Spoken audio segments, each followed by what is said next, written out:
तो आज हम लोग जानेंगे कि खांसी क्यों होता है और खांसी के लक्षण और खांसी में यूज होने वाली अच्छी मेडिसिन और उसके खुराक के बारे में।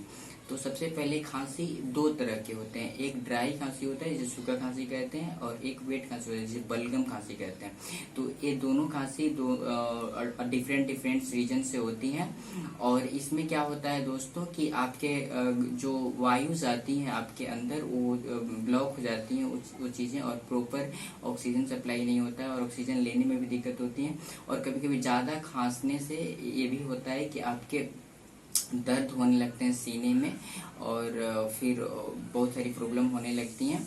उसके लिए हम लोग मार्केट्स में अच्छी अच्छी मेडिसिन आती हैं, जो कुछ पॉपुलर मेडिसिन हैं उसके बारे में हम आज जानेंगे और उस मेडिसिन के खुराक के भी बारे में जानेंगे।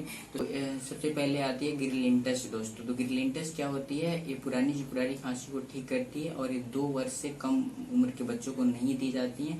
इसको 2-2 चम्मच आप दिन में 2 या 3 बार दे सकते हैं। नंबर पे आती है दोस्तों कॉरेक्स सिरप। ये सिरप सूखी खांसी में यूज होती है और ये सिरप भी बहुत ही लाभदायक होती है और इसको भी आप 2 से 3 चम्मच दे सकते हैं। और ये सिरप 12 वर्ष से कम उम्र के पेशेंट्स को या बच्चे को नहीं देनी चाहिए। 3 नंबर पे आती है चेरिकॉफ सिरप, जो बंद नाक और खांसी को ठीक करती है और ये भी बहुत अच्छी मेडिसिन होती है खांसी के लिए।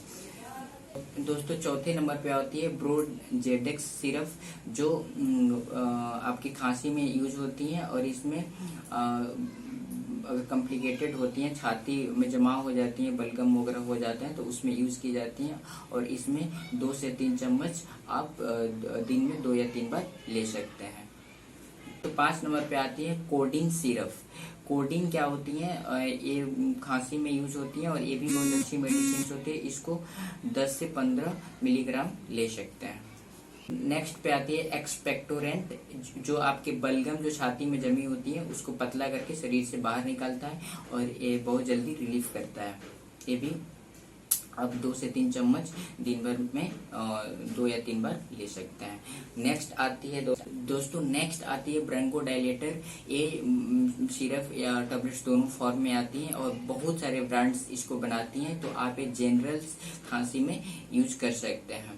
और दूसरी की चीज ये होती है दोस्तों कि खांसी कई तरह की रीजन से होते हैं। एलर्जी होती है, धूम्रपान अगर ज्यादा आप करते हैं तो भी हो सकती है, या ट्यूबरक्लोसिस भी हो सकती है। तो लंबे समय तक खांसी ना रहे, अगर आपको खांसी 1 से 2 वीक तक अगर हो रहा है तो आप नॉर्मल है। अगर इससे ज्यादा अगर खांसी रह रही है तो टीबी वगैरह भी हो सकते हैं। तो इसे अवेयर रहें और अपने नजदीकी डॉक्टर से सलाह लें और तभी मेडिसिन लें। Thank you very much.